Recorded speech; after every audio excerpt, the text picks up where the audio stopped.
నిరుద్యోగులకు సైబర్ వల ఉద్యోగాల పేరిట ఆఫర్స్, భారీగా నియామకాలు, ఆపై సైబర్ నేరాలపై ప్రత్యేక శిక్షణ, నెలకు 30,000 జీతం, టార్గెట్ 30 కాల్స్. మాదాపూర్ లో కాల్ సెంటర్ గుట్టురట్టు, నిందితుల అరెస్టు. ఇటీవల మయన్మార్ నుంచి 24 మంది తెలంగాణ వాసులు సురక్షితంగా ఇంటికి. రాజస్థాన్ లో సైబర్ స్థావరాన్ని పట్టించిన ఖమ్మం వాసులు. సో ఎవరైతే నిరుద్యోగులు ఉంటారో వాళ్ళకి ఉద్యోగం అని చెప్పేసి వాళ్ళని సైబర్ నేరగాళ్ళు అయితే కనుక ట్రాప్ లోకి దింపుతున్నారు. నెలకి 30 కాల్స్ టార్గెట్, నెలకు 30,000 జీతం అని చెప్తూ వాళ్ళకైతే కనుక ఉద్యోగం, కాల్ సెంటర్ ఉద్యోగం అని చెప్పేసి వాళ్ళని ట్రాప్ చేసి చేస్తున్నారు. ఈ ఆఫీస్ అయితే కనుక మాదాపూర్ లో ఉంది. అయితే ఈ మాదాపూర్ లో ఏదైతే కనుక గుట్టు చప్పుడు కాకుండా నడిపారో దీన్ని పోలీసులు ఎట్టకేలకు అయితే కనుక ఈ కాల్ సెంటర్ గుట్టురట్టు బయట పెట్టేసి నిందితుల్ని అరెస్ట్ చేశారని చెప్తున్నారు. ఇక ఇటీవలే మయన్మార్ నుంచి 24 మంది తెలంగాణ వాసులు సురక్షితంగా ఇంటికి చేరుకున్నారు. ఈ సైబర్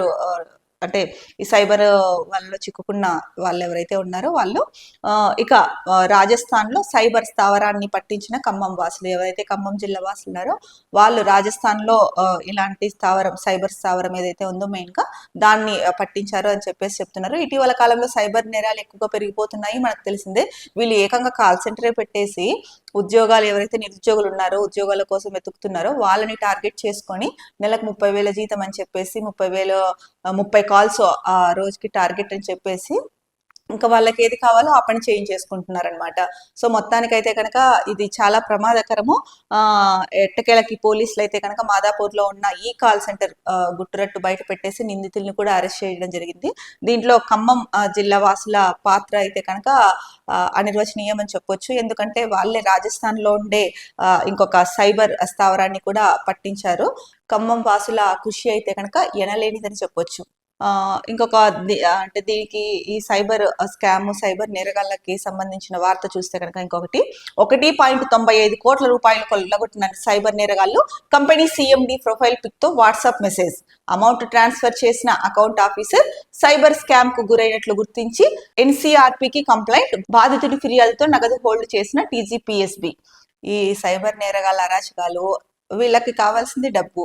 ఎంత దూరం వెళ్ళారు? ఏకంగా ఒక కంపెనీ సిఎండి ప్రొఫైల్ పిక్ తో వాట్సాప్ మెసేజ్ పెట్టేసి అమౌంట్ ట్రాన్స్ఫర్ చేయించుకున్నారు ఒక అకౌంట్ ఆఫీసర్ నుంచి, వాళ్ళ అకౌంట్ ఆఫీసర్ నుంచి. దాన్ని అంటే సైబర్ స్కామ్ కి గురయ్యారనేసి మొత్తానికి అతనైతే కనుక గుర్తించి కంప్లైంట్ చేశాడు. అతడి ఫిర్యాదుతో అయితే కనుక టీజీపీఎస్బీ అయితే కనుక ఆ అమౌంట్ ని హోల్డ్ లో ఉంచింది. ఏకంగా 1.95 కోట్ల రూపాయలని కొల్లగొట్టారు. అంటే వీళ్ళు దీని మీద పెట్టే ఈ తెలివితేటలేదో, సక్రమంగా బ్రతికే దానిపైన, మంచి ఉద్యోగం చేసుకునే దానిపైన ఆ తెలివితేటల్ని వేరే రంగంలో ఉపయోగిస్తే వాళ్ళకు ఉపయోగపడుతుంది, సొసైటీకి ఉపయోగపడుతుంది, వాళ్ళకు మంచి పేరు వస్తుంది.